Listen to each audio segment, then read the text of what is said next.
அனைவருக்கும் வணக்கம். திருச்செந்தூரில் சுப்பிரமணிய சுவாமி கோவிலில் மயில் பக்தர்களுக்கு காட்சி கொடுத்த ஒரு அரிய வீடியோ காட்சி தான் இப்போ நாம் அந்த வீடியோவில் பார்த்துட்ருக்கோம். பக்தர்கள் அனைவருமே இதை பார்த்து முருகனுக்கு அரோகரா அப்படின்னு சொல்லிட்டு கைகூப்பி வணங்கி நின்றுருக்காங்க. ஆடி வெளியில் இப்படி ஒரு அதிசய நிகழ்வு ஏற்பட்டிருக்கு அப்படின்னே சொல்லலாம். உங்களுக்கு திருச்செந்தூர் முருகன் பிடிக்கும் அப்படின்னா முருகனுக்கு அரோகரா அப்படின்னு சொல்லிட்டு மறக்காமல் கமெண்ட் பண்ணுங்கள். வாங்க வீடியோக்குள்ளே போகலாம். திருச்செந்தூர் கோவில் பல்வேறு சிறப்புகளை கொண்ட கோவிலாக இருக்குது அப்படின்னே சொல்லலாம். தமிழ் கடவுளான முருகப்பெருமானுக்கு சிறப்புக்குரிய இடமாக தமிழகத்தில் 6 இடங்கள் இருக்குது. அறுபடை வீடுகளான திருப்பரங்குன்றம், திருச்செந்தூர், பழனி, சுவாமிமலை, பழமுதிர்ச்சோலை. அறுபடை வீடுகளில் 5 மலைப்பகுதிகளிலும் திருச்செந்தூர் மட்டுமே கடற்கரையில் அமைஞ்சிருப்பது தனி சிறப்புக்குரிய ஒன்று. அது மட்டுமல்லாது திருச்செந்தூர் முருகப்பெருமான் கோவில் பல்வேறு சிறப்புகளை கொண்டிருக்கதாக சொல்லப்படுது. இந்த கோவில் பற்றிய பல சுவாரஸ்யமான தகவல்கள் நிறையவே இருக்குது. படையெடுத்து செல்லும் படை வீரர்கள் தங்கும் இடம்தான் படை வீடு. அப்படி சூரபத்மனை வதம் செய்வதற்காக தளபதி வீரவாகு உள்ளிட்ட படை வீரர்கள் தங்கியிருந்த இடம்தான் திருச்செந்தூர் சுப்பிரமணிய சுவாமி. சூரபத்மன் என்னும் அரக்கனை ஐப்பசி மாதம் வளர்பிறை சஷ்டி என்று தனது வைரவேல் கொண்டு வதம் செய்த தினம் கந்த சஷ்டி விழா சூரசம்காரம் என வெகு விமர்சையாக கொண்டாடப்படுது அப்படின்னே சொல்லலாம்.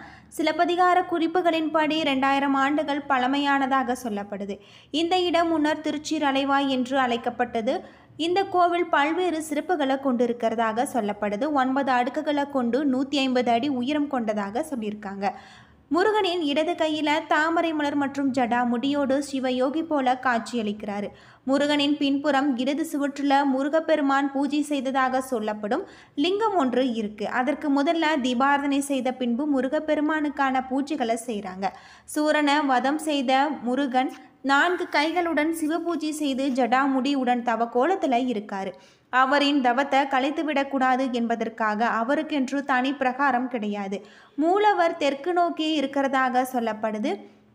அது மட்டும் இல்லாமல் கந்த சஷ்டி விழாவின் கடைசி நாளில் தங்கள் ஊர் பெண்கள் தெய்வானையை திருமணம் செய்வதற்காகும். போர் முடிந்து முருகனின் உக்கிரத்தை குறைக்கும் விதமாகும் முருகப்பெருமானின் மீது பக்தர்கள் திருநீற்று விளையாடுவாங்க. திருச்செந்தூரில் கந்த சஷ்டி விழா வெகு விமர்சையாக கொண்டாடப்படுவதற்கு மற்றொரு காரணமும் இருக்குது. சில முனிவர்கள் உலக நலனை காக்க ஒரு புத்திரன் வேண்டும் என்று கருதி ஐப்பசி மாத அமாவாசை என்று தொடங்கி 6 நாட்கள் யாகம் நடத்தி வந்திருக்காங்க. இந்த கோவில் காலை 5 மணி முதல் இரவு 9 மணி வரை நடை திறந்திருக்கும். திருச்செந்தூர் முருகன் கோவிலில் 9 கால பூஜைகள் நடைபெறதாக சொல்லப்படுது.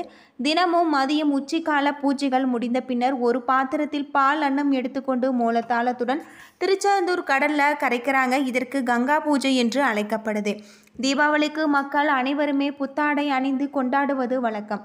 அதே போல இந்திரனின் மகனான தெய்வானையை முருகன் மனம் முடிப்பதற்காக இந்திரன் புத்தாடை எடுத்து தருவதாக நம்பப்படுது அப்படின்னே சொல்லப்படுது. வைகாசி விசாகத்தின் போது கடுமையாக நோன்பு வைத்து காவடி, பால்குடம், அபிஷேகம் போன்றவற்றை இறைவனுக்கு படைக்கிறாங்க. தங்கத்தேர் ஊர்வலம், சந்தனக்காப்பு அபிஷேகங்கள் செய்து வராங்க. பக்தியுடன் முருகப்பெருமானை அபிஷேகம் செய்து வணங்குவதன் மூலம் தங்கள் மனக்கவலைகளில் இருந்து விடுபட முடியும் என நம்பப்படுது. கந்த சஷ்டி விரதம் இருப்பதாலும் திருமணமாகாதவர்கள் திருமணம், குழந்தை பாக்கியம் அருள்மிகு சுப்பிரமணிய சுவாமியின் கிருபையால் கிடைக்கும் அப்படின்னு சொல்லப்பட்டிருக்கு. இங்கே திருச்செந்தூரில் 4 கிணற்றுக்கும் சூரசம்காரத்திற்கும் ஒரு தொடர்பு இருக்கிறதாக சொல்லப்படுது. சூரசம்காரம் முடிந்த பிறகு முருகன் தனது கோபத்தை தணிக்க தனது வேலால் வேகமாக தரையை குத்த பீரிட்டு வந்த நீர்தான் 4 கிணறாக இருப்பதாக நம்பிக்கையாக சொல்லப்படுது.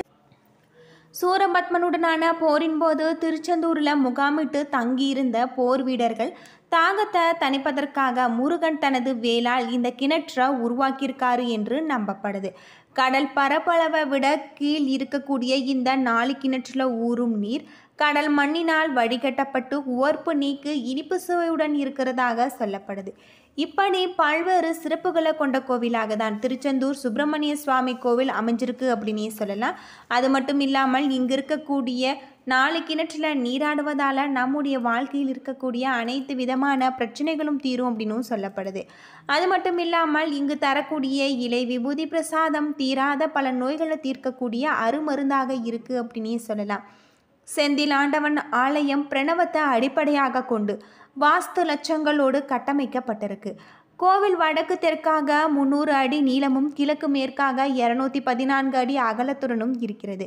கோபுரம் யாழ் மண்டபத்தில் மேல் 137 அடி உயரமும் 9 அடி நீளமும் 65 அடி அகலத்துடன் இருக்கிறதாக சொல்லப்படுது. இதன் 9வது மாடத்தில் கடிகார மாளிகை இருக்கிறதாகவும் சொல்லப்படுது. இங்கு மூலவர் தவக்கோலத்தில் இருப்பதாக ஐதீகம். எனவே அவர் கையில் வேலும் அருகில் தேவியாரும் இல்லை. செந்தில் ஆண்டவருக்கு ஒரு முகம் 4 திருக்கரங்களுடன் நின்ற கோலத்தில் கிழக்கு நோக்கி காட்சி அளிக்கிறார். மூலவருக்கு குமார தந்திர முறையிலும் சண்முகருக்கு சிவகாம முறையிலும் பூஜைகள் நடக்கப்படுவதாக சொல்லப்படுது. கருவறையின் பின்புறத்தில் 5 லிங்கங்களும் கருவறைக்குள் 3 லிங்கங்களும் இருக்கு. இவற்றை அஷ்டலிங்கங்கள் என்பாங்க. அஷ்டலிங்கங்கள் இங்கு இடம்பெற்றிருக்க காரணம் இறைவன் சூரிய சந்திரனாகவும் பஞ்சபூதங்களாகவும் உயிர்களாகவும் விளங்குகின்றாங்க என்பது விளக்குவதற்காக. முருகன் சன்னதியில் முருகன் பஞ்சலிங்கங்களை கண்ணாலும் மற்ற லிங்கங்களை மனதாலும் பூஜிக்க வேண்டும். அப்போதுதான் நம்முடைய பிரார்த்தனை முற்றுப்பெறும். அஷ்டலிங்கங்களில் பஞ்சலிங்கங்களுக்கு பூஜை நடக்காது. ஏனெனில் முருகப்பெருமானே இந்த லிங்கங்களுக்கு பூஜை செய்வதாக ஐதீகமாக சொல்லப்படுது. மூலவருக்கான நெய்வேத்தியத்தில் காரம் புளி ஆகியவற்றை சேர்ப்பதில்லை. சண்முகருக்கான நெய்வேத்தியத்தில் காரம் புளி உண்டு. பருப்பு கஞ்சி, தோசை, தேன்குழல், அதிரசம், அப்பம், பெட்டு மாவு, திணைமாவு போன்றவை இடம்பெற்றிருக்கும்.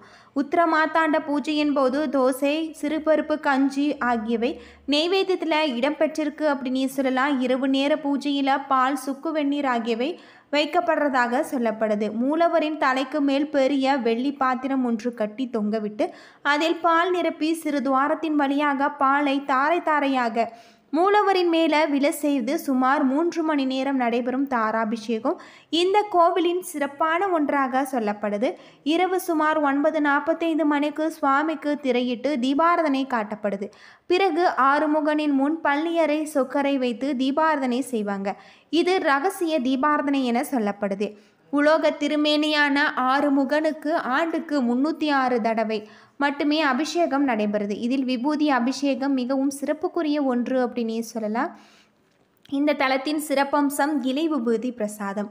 செந்தூரில் தேவர்கள் 12 மரங்களாக இருக்காங்க என்பது ஐதீகம். 12 நரம்புகள் உள்ள 12 மர இலை வைத்து தரப்படுவதே இலை விபூதி பிரசாதம். முருகப்பெருமான் தனது 12 கரங்களால் விஸ்வாமித்திரனின் காச நோய் திருநீரு அளித்ததன் காரணமாக சொல்லப்படுது. அது மட்டும் இல்லாமல் இந்த கோவில் பல்வேறு சிறப்புகளை கொண்ட கோவிலாக தான் இருக்குது அப்படின்னே சொல்லலாம். இங்கே இருக்கக்கூடிய முருகப்பெருமானை நாம் வழிபடுவதால் நம்முடைய வாழ்க்கையில் இருக்கக்கூடிய அனைத்து விதமான பிரச்சனைகளும் தீரும் அப்படின்னு சொல்லப்படுது. இப்படி திருச்செந்தூர் கோவில் பல்வேறு சிறப்புகளை கொண்டிருக்கக்கூடிய கோவில் அப்படின்னே சொல்லலாம். அஞ்ஞானத்தில் இருப்பவர்களுக்கு நிறந்த உண்மையை போதித்து மெஞ்ஞான பாதைக்கு வழிகாட்டுபவர் தான் குரு. தந்தைக்கு ஞானத்தை போதித்த சிவகுருநாதன் என்று அழைக்கப்பட்டிருக்காரு முருகப்பெருமான் அப்படின்னே சொல்லலாம். அது மட்டும் இல்லாமல் இந்த கோவில் பல்வேறு சிறப்புகளை கொண்ட கோவிலாக தான் இருக்குது அப்படின்னே சொல்லப்படுது. சூரபத்மன் என்னும் அரக்கனை அழிப்பதற்காக சிவபெருமானால் தோற்றுவிக்கப்பட்டவர் செந்தில் ஆண்டவராகிய முருகப்பெருமான். சூரபத்மனையும் அவனது அராஜக ஆட்சியையும் அகற்ற அவனுடன் போர் புரிய தொடங்கியிருக்காரு முருகன். இப்போரில் முருகப்பெருமானுக்கு பல ஆலோசனைகளை வழங்கியவர் தேவர்களின் குருவான குரு பகவான்.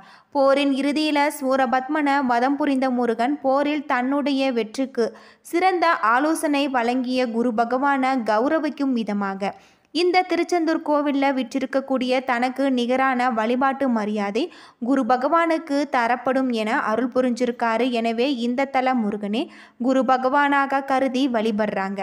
ஜோதிடத்தில் குரு பகவான் மட்டுமே முழு சுப கிரகம். ஜாதகத்தில் குருவின் கோச்சாரம் சரியில்லாதவர்கள் குரு கிரக பெயர்ச்சியில் பாதகமான பலன்களை பெறுபவர்கள் இந்த திருச்செந்தூர் கோவில் கடற்கரையில் வியாழக்கிழமையன்று காலையில் நீராடி பின்பு அங்கே இருக்கக்கூடிய 4 கிணற்றில் நீராடிவதால் அவர்களுடைய அனைத்து விதமான பிரச்சனைகளும் தீரும் அப்படின்னு சொல்லப்படுது. என்ன நண்பர்களே, இந்த வீடியோ உங்களுக்கு பயனுள்ள தகவலை தந்திருக்கும்னு நினைக்கிறேன். வீடியோ பிடிச்சிருந்தால் லைக் பண்ணுங்கள், ஷேர் பண்ணுங்கள், கமெண்ட் பண்ணுங்கள். இது போல் தகவலை தெரிஞ்சுக்க நம்ம சேனலை மறக்காமல் சப்ஸ்கிரைப் பண்ணுங்கள். நன்றி நண்பர்களே.